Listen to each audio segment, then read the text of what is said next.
राम राम दोस्तों, कैसे हो आप सब। पटवार 2025 डे 6 हार्ड चैलेंज में आप सभी का हार्दिक स्वागत है।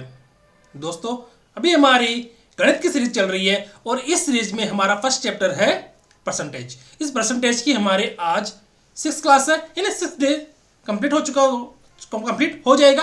और दोस्तों, ये हार्ड चैलेंज आप लोगों के लिए ही रखा गया है ताकि आप लोग इस हार्ड चैलेंज को कंप्लीट कर सको।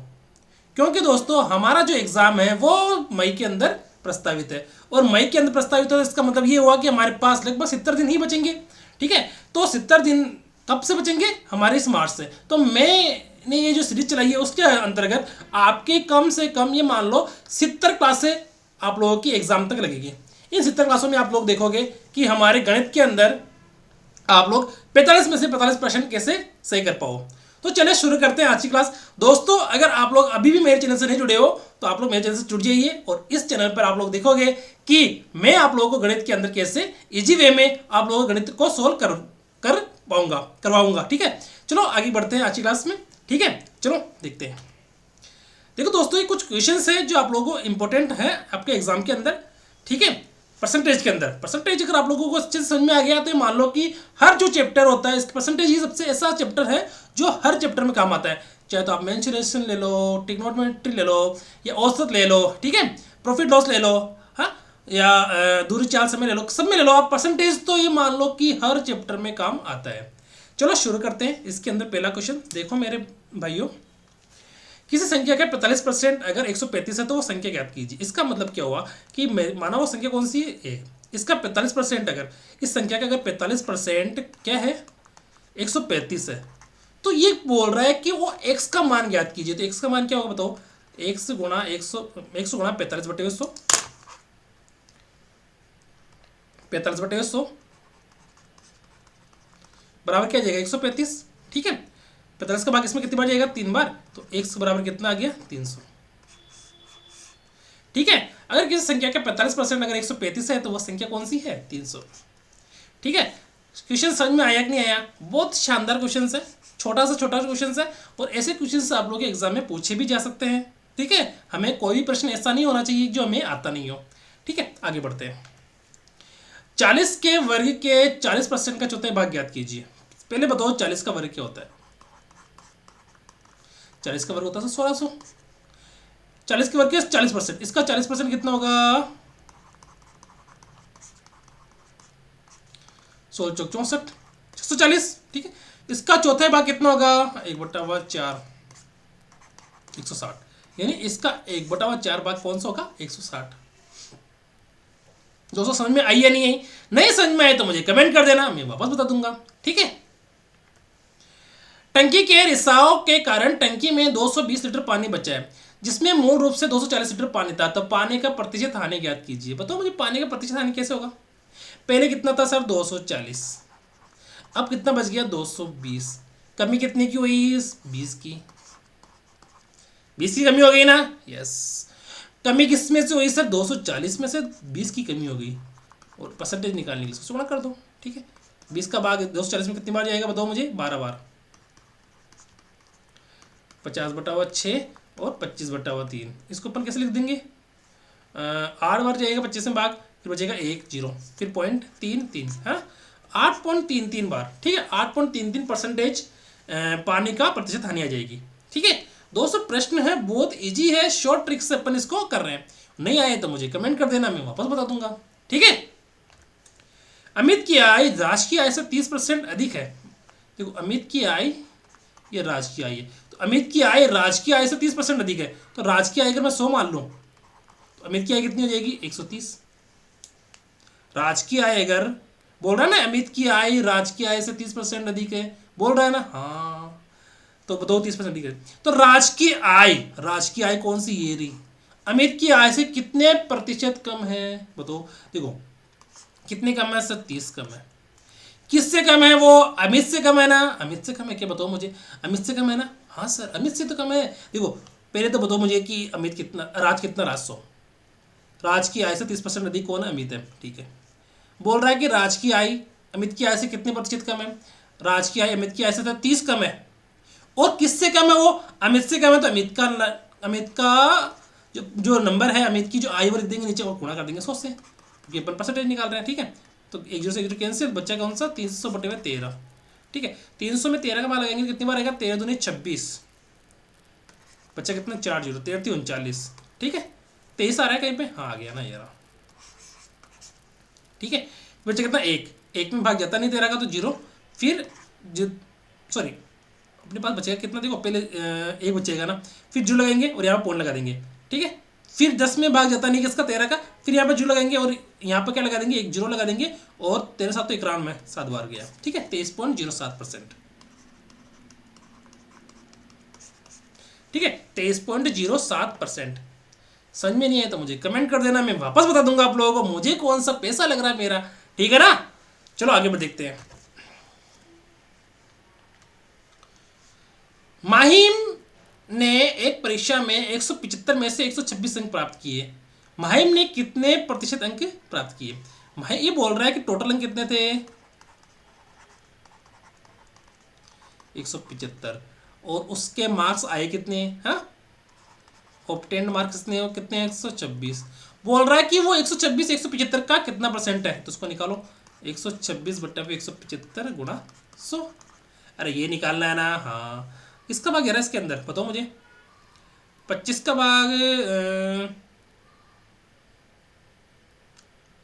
7 दूनी 14, हाँ 7 का भाग 11 है ना इसमें, 7 एकम 7 7 8 56 18 बार, 7 एकम 7 7 दूनी 14 7 पंजो 35, 25 चौक 100।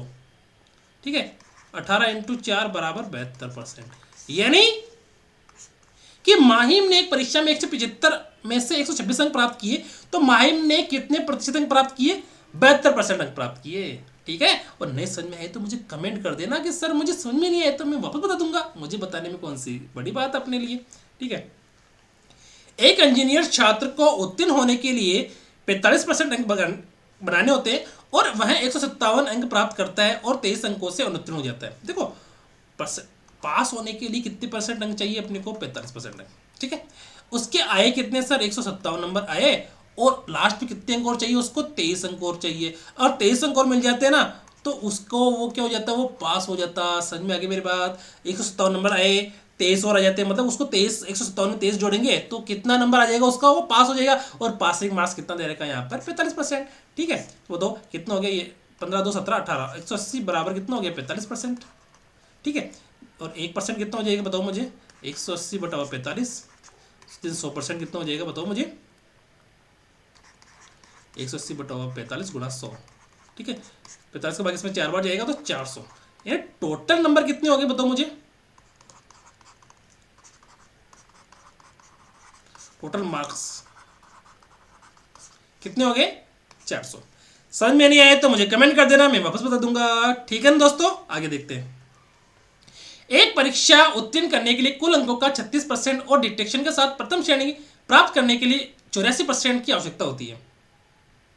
देखो पास कितने पर होगा वो 36%, और अब डी डिक्टेशन कब लिखेगा, डिक्टेशन कब लिखेगा 84% नंबर आने पर। ठीक है, हाँ एक छात्र 398 अंक प्राप्त करता है और 16 अंकों से अनुत्तीर्ण हो जाता है, मतलब क्या होगा, देखो 398 नंबर आए उसके और वो 16 अंकों से अनुत्तीर्ण हो गया। अनुत्तीर्ण हो गया मतलब 398 में अगर 16 जोड़ देंगे तो वो पास हो जाएगा। ठीक है, और पासिंग मार्क्स कितने दे रखे हैं यहाँ पर 36%। ठीक है, तो छात्र को डिक्टेशन के साथ प्रथम श्रेणी प्राप्त करने के लिए कितने अंक आने चाहिए, तो टोटल अंक निकालेंगे फिर उसका 84% निकाल लेंगे। ठीक है, दोनों जोड़ो कितना है 98 और 16 14 114। ठीक है, 414 बराबर कितना हो जाएगा 36%, तो 100% कितना हो जाएगा बताओ मुझे, 414 बट्टे में 36 गुणा 100। ठीक है, 9 का भाग 11 देखो 9 चौका 36, हाँ 9 चौका 36, 9 पंजे 42 9 छिंग 54। ठीक है, 9 चौका 36, 4 का इसमें भाग जाएगा 25 बार। ठीक है, तो 25 को अपन किससे गुणा करना है 46 से गुणा करना है। 25 को किससे गुणा करना है दोस्तों 46 से गुणा करना है। ठीक है, अब देखते हैं 25 15 25 चौक 100 115 1150। अब 1150 का 84 निकालना है, 84%।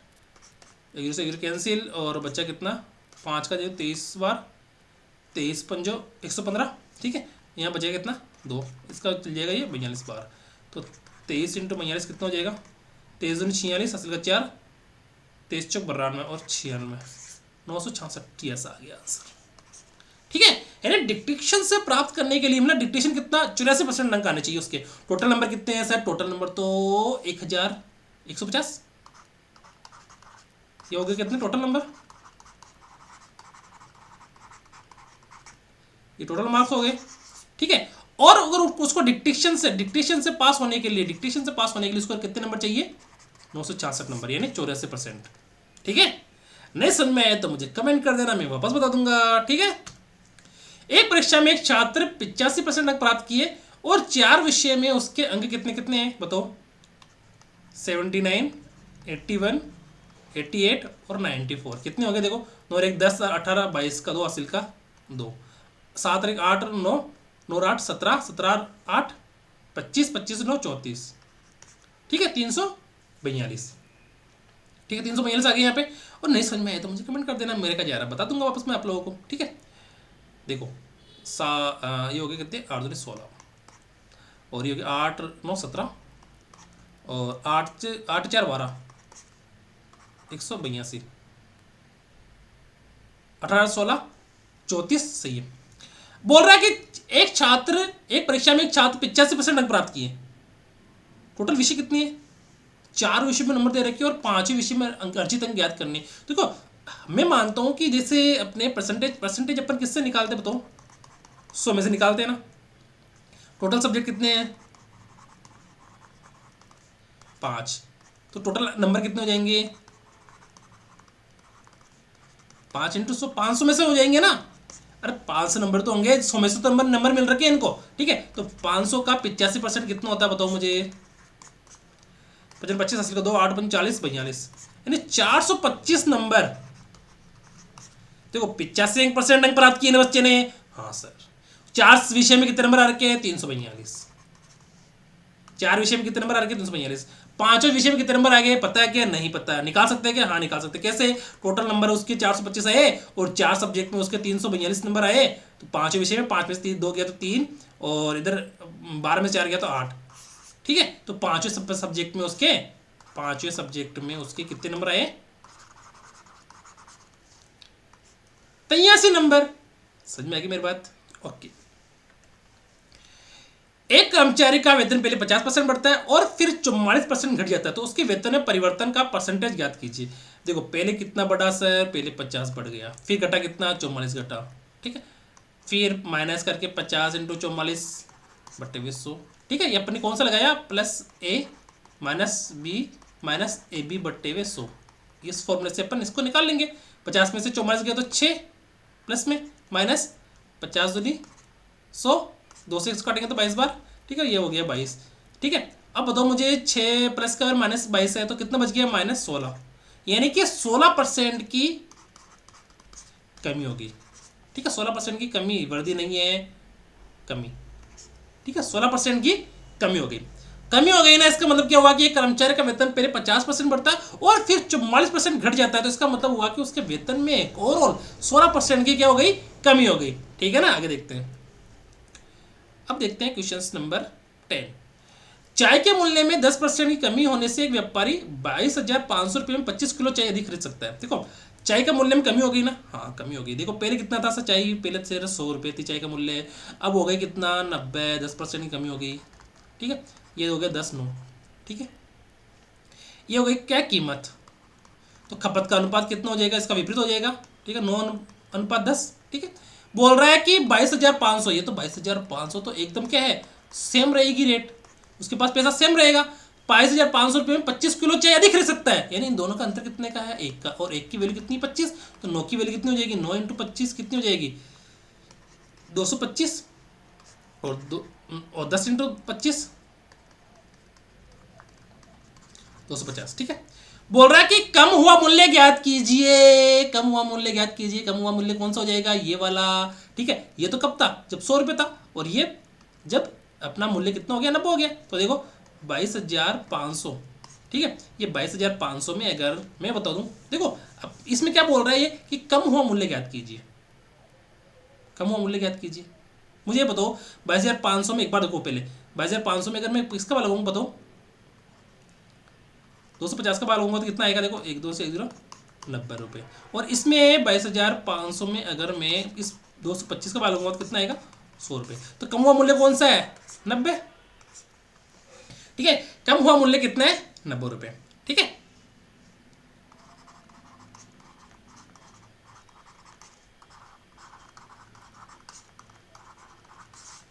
ओके, अब देखते हैं 11%। एक परीक्षा में 52% परीक्षार्थी अंग्रेजी में फेल हो गए, 42% गणित में फेल हो गए। यदि दोनों 17% दोनों विषयों में फेल हुए तो दोनों विषयों में कितने प्रतिशत विद्यार्थी पास हुए। देखो टोटल ओवरऑल हमेशा हम क्या मानते हैं 100% होते हैं, है ना। देखो वैसे तो इसको फॉर्मूला अपन ने मैंने बताया था कि a minus a plus b minus c ऐसे करके कर सकते हैं इसको। देखो 100 माइनस ए कितना 52 प्लस 42 माइनस 17, 100 माइनस 42 और कितना 4 और 5 4 9 माइनस 17 कितना होगा 94 में से 17 गया तो कितने होंगे बताओ 77, ठीक है 77 बचेंगे ना, ठीक है। और 100 में से 77 गया तो 23, यानी दोनों विषय में पास होने वाले कितने 23। इसको अपन वेन आरेख से भी कर सकते हैं, जैसे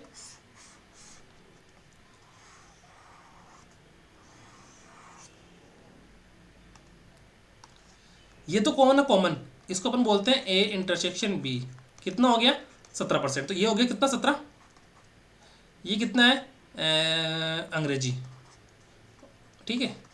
और ये मैथ्स। बताओ अंग्रेजी में कितने हैं, अंग्रेजी में 52, अंग्रेजी में 52 है ना, तो 52 में 17 गया तो कितने बचेंगे 35, तो ये 35 हो जाएगा, ठीक है ना। 35 17 कितने हो गया 52, ठीक है। 42 है ना, ये 42 है, तो 42 में 17 गया तो 25, तो ये 25 हो गया।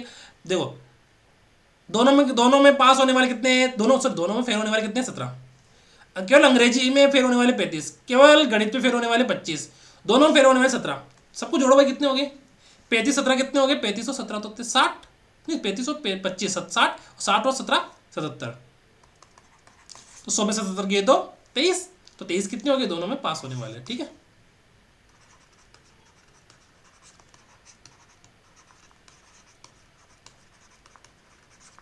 ठीक है आगे देखते हैं। उत्तीर्ण होने हेतु आवश्यक अंक 40% है। यदि किसी छात्र को 250 अंक मिलते हैं परंतु वह 38 अंकों से अनुत्तीर्ण हो जाता है तो अधिकतम अंक ज्ञात कीजिए। देखो दोस्तों पास होने के लिए अंक कितने चाहिए अपने को, पासिंग मार्क्स दे रखे इसमें 40%, ठीक है। उसके अंक कितने हैं, उसको 250 अंक आए और 38 अंकों से वो क्या हो गया अनुत्तीर्ण हो गया, यानी 38 अंक और आ जाते हैं उसके तो क्या हो जाता है पास हो जाता है, तो कितने हो गए 40%, ठीक है। दोनों का योग करो कितना आया 25 से 3 38 28 28 288 बराबर कितना हो गया 40% अंक। बोल रहा है कि अधिकतम अंक है मतलब 100% अंक कितने होंगे, तो 100% अंक कितने होंगे बताओ 288 में अगर अपन 40 का भाग देंगे गुणा करेंगे 100 से, ठीक है। 1 0 से 1 0 कैंसिल, इसका कितना हो गया 428 4 दूना 8, यानी 720 नंबर टोटल नंबर आ गए। दोस्तों समझ में नहीं आए तो मुझे कमेंट कर देना, ठीक है। बोल रहा है कि किसी कार्यालय में स्टाफ का 40% महिला है। देखो पे टोटल स्टाफ कितना है 100, फीमेल कितना है फीमेल 40, तो मेल कितना हो जाएगा 60, ठीक है। 70% महिला स्टाफ 50% पुरुष स्टाफ विवाहित है। 40 का 70%, 40 का 70% कितना हो गया 428, तो 28%, 28 तो क्या है 28 बताओ, ये 28 क्या है विवाहित, ठीक है। और 50% पुरुष स्टाफ, तो 60 का 50% कितना हो गया 30, 30, और 30 पुरुष क्या है विवाहित, ठीक है। तो कार्यालय में अविवाहित स्टाफ का परसेंटेज कितना है बताओ 28, तो महिला देखो 28 महिला कितनी है फीमेल 28 और मेल कितने हैं 30, टोटल कितने हो गए 3 2 5 58, मतलब 58% क्या है विवाहित है, तो बच्चे कितने होंगे 42% के हो जाएंगे अविवाहित, ठीक है। 42% कितने हो जाएंगे अविवाहित, ठीक है। नहीं समझ में आए तो कमेंट कर देना। अपने क्या यार, अपने कौन से पैसे लग रहे हैं क्या, ठीक है। अब देखते हैं कि एक शहर की 20% जनसंख्या युद्ध के कारण मृत हो गई। एक शहर की जनसंख्या युद्ध के कारण मृत हो गई, कितनी? 20%। तो पहले कितनी थी जनसंख्या? 100, ठीक है। 20% क्या होगी? मृत। बचा कितना? 80। शेष जनसंख्या में से 5% व्यक्ति महामारी में मारे गए। शेष कितनी? 80। तो 80 का 5% कितना होता है बताओ? 4, और ये 5, 5 से 5, 4, ठीक है। ये 4% जनसंख्या फिर वापस कितनी होगी? ये 80 में से 80 का 4 है ना, 80 में से 4 गए तो 76, ठीक है। ये कितनी होगी? ये महामारी।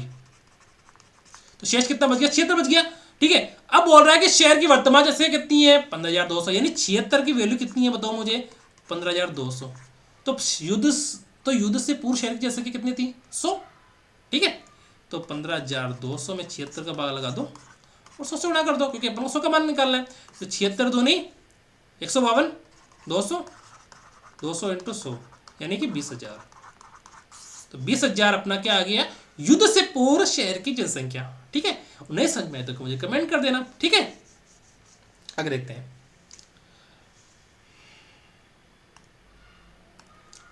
एक परीक्षा में सुनीता के प्राप्तांक अनिता के प्राप्तांकों के 90% के बराबर है। देखो, सुनीता के प्राप्तांक अनिता के प्राप्तांकों के 90% के बराबर है, ठीक है। अनिता के प्राप्तांक विनीता के प्राप्तांकों के 110% के बराबर है, ठीक है।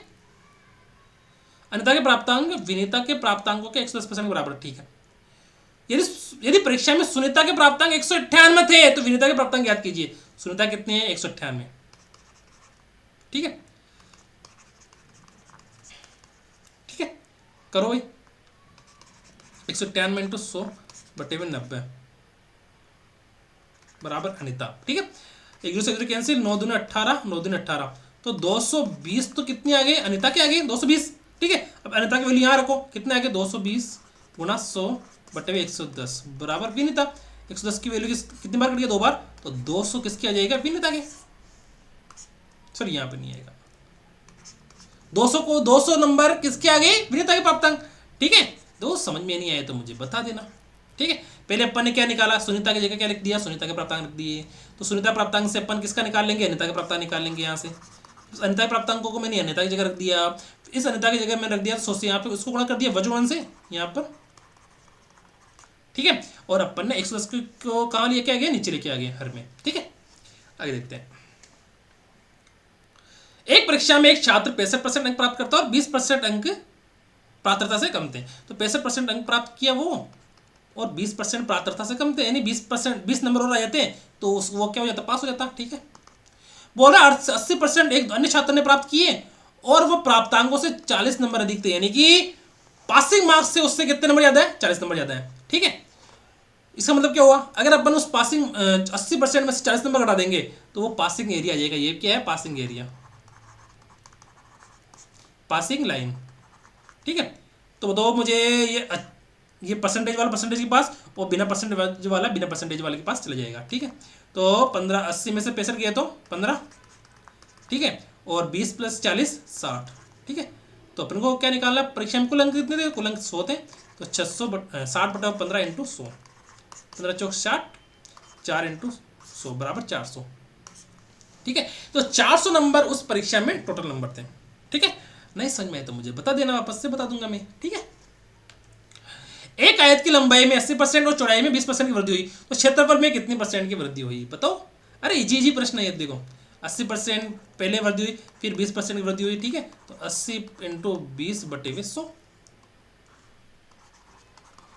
ठीक है। ये तो हो गया 100, 1 से 0 कैंसिल, कितना हो गया? 16। तो 116% की उसमें क्या हो गई? वृद्धि हो गई, ठीक है। आगे देखते हैं। जल कर में 20% की वृद्धि हुई लेकिन उसकी खपत में 20% कम हो गई, तो धन के खर्च में वृद्धि या कमी ज्ञात कीजिए। देखो पहले कितनी वृद्धि हुई, देखो इसमें आंसर क्या हो रहा है? -a² बटे 100, ठीक है। इससे निकाल सकते हैं या फिर ऐसे निकाल सकते हैं -20, ठीक है। पहले वृद्धि हुई ना, पहले वृद्धि हुई तो +20, फिर कमी हुई 20, -20 इंटू 20 बटे 100, ठीक है। 20 से 20 कैंसिल, 0 से 0 कैंसिल, तो -4%, यानी 4% की क्या हो गई? कमी हो गई, ठीक है। इससे निकालेंगे तो -20² बटे 100 -400/100 यानी -4% की कमी हो गई। ठीक है दोस्तों, ये सूत्र मैंने आप लोगों को बता भी रखा है कि पहले कमी हो गई a% की, फिर वृद्धि हो गई a% की, या पहले a% की वृद्धि हो गई फिर बाद में a% की कमी हो गई, तो अपन उसको कैसे निकालेंगे, -a%, a²/100। ठीक है, किसी आयत की लंबाई को आधा और चौड़ाई को 3 गुना कर दिया जाता है तो उसके क्षेत्रफल में होने वाला परसेंटेज ज्ञात कीजिए।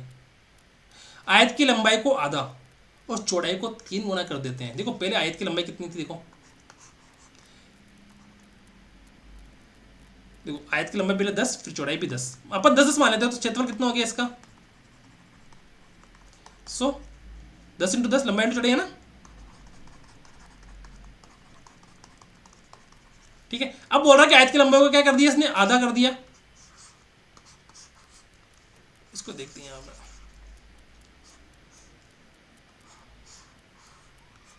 और चौड़ाई को क्या कर दिया, 3 गुना कर दिया, 30 कर दिया। तो क्षेत्रफल कितना हो जाएगा बताओ इसका, लंबाई इंटू चौड़ाई कितना हो जाएगा, 30 × 5 यानी 150। तो बोल रहा है कि इसके क्षेत्रफल में कितना परिवर्तन हुआ बताओ, कितने वृद्धि हुई, 50 की वृद्धि होगी ना, किससे वृद्धि हुई, 100 में से वृद्धि हुई, तो गुना 100 यानी 50% किसके क्षेत्रफल में वृद्धि होगी। ठीक है, चलो आज के लिए इतने दोस्तों, और किसी को समझ में नहीं आया ना तो मुझे कमेंट कर देना कि सर हमारा आज चीज समझ में नहीं आई, तो मैं बता दूँ था ना वापस। ठीक है, और पटवार हार्ड चैलेंज का देखो अपना ये 6 डे कंप्लीट हो चुका है। ठीक है, और मैं आप लोगों को 70 डे तक लगातार, या जैसे सपोज करो कभी कभी कोई घर पे काम हो जाता तो कभी नहीं ले पाऊँ मैं क्लास, तो टेंशन नहीं लेना, मैं 70 क्लास तो जरूर लूँगा आप लोगों की, 70 क्लासेज मैं जरूर लूँगा आप लोगों की। ठीक है, कब तक, पटवार एग्जाम तक, पटवार एग्जाम तक मैं आप लोगों की 70 क्लास आराम से ले लूँगा, मुझे कोई भी दिक्कत वाली बात नहीं है। ठीक है, इसी प्रकार से आप लोग मेरे से जुड़े रहिए, तब तक के लिए थैंक यू दोस्तों, और आप लोग है ना अपने दोस्तों से शेयर करना क्लास को, है ना। Okay bye.